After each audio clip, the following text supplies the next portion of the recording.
પ્રભુ ઈસુ ખ્રિસ્તના નામમાં આપ સર્વને પ્રેમી સલામ. ગીતશાસ્ત્ર 104નો આપણે અભ્યાસ કરી રહ્યા છે અને 24મી કલમમાં ગીત કરતા સમગ્ર સૃષ્ટિના સર્જનહાર જે યહોવા ઈશ્વર છે તેમના વિશે આ પ્રમાણે લખે છે. હે યહોવા, તમારા કામ કેવા તરેહ તરેહના છે. તમે તે સર્વને ડાપણથી પેદા કર્યા છે અને પૃથ્વી તમારી સંપત્તિથી ભરપૂર છે.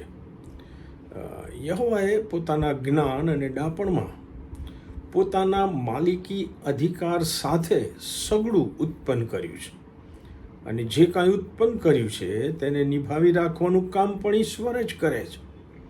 અને તે સંબંધીના જે વિવિધ કાર્યો છે તે જોઈને ગીત કરતા એક પ્રકારનો આશ્ચર્ય અનુભવે છે. અને એ ગીત કરતા સૃષ્ટિમાં જે એણે અવલોકન કર્યું એમાંથી કેટલાક ઈશ્વરના અદ્ભુત કાર્યો એનો ઉલ્લેખ કરે છે. એ શાસ્ત્ર 104 16-25 જો આપણે વાંચીએ તો ત્યાં ગીત કરતા કહે છે કે યહોવાના ઝાડ એટલે લબાનોનના દેવદારો જે યહોવાએ રોપ્યા હતા તેઓ ધરાયેલા છે. ત્યાં પક્ષીઓ પોતાના માળા બાંધે છે. વળી દેવદાર ઝાડ તે બગલાનું રહેઠાણ છે. ઊંચા પર્વતો રાની બકરાઓનો અને ખડકો સસલાનો આશરો છે.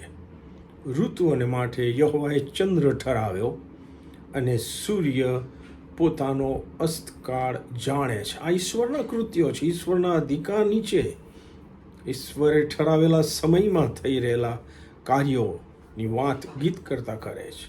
ત્યાર પછી એ લખે છે કે હે યહોવા, તમે અંધારું કરો છો એટલે રાત થાય છે.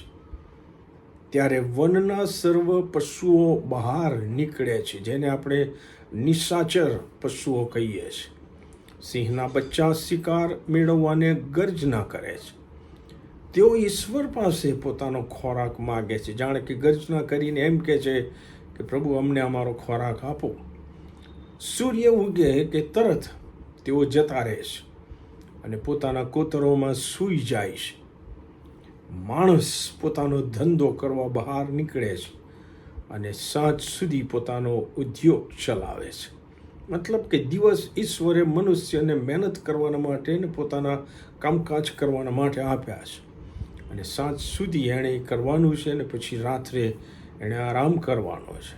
અને ગીત કરતા આગળ લખે છે કે હે યહોવા, તમારા કામ કેવા તરેહ તરેહના છે. તમે તે સર્વને ડાપણથી પેદા કર્યા છે અને પૃથ્વી તમારી સંપત્તિથી ભરપૂર છે.